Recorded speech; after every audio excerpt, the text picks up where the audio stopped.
Tandaan nyo ito. There is life after our problems. Remember that. And there is joy after your trials. Tandaan natin ang buhay, gulong, di po ba? Minsan nasa taas ka, minsan nasa baba ka. Pag nandun ka sa taas, pag nag-i-enjoy ka, magpasalamat ka. Pero pag bumaba naman ang iyong buhay, nahihirapan ka, be humble and be trusting to God. Ang buhay din ay parang alon sa dagat. Tandaan mo yan. And we have to expect that life sometimes is good and sometimes it is bad. But everything in life is a grace from God.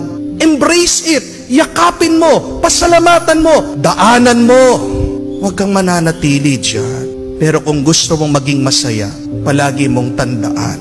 Pag may problema, sa susunod may grasya. Yan ang hintayin mo.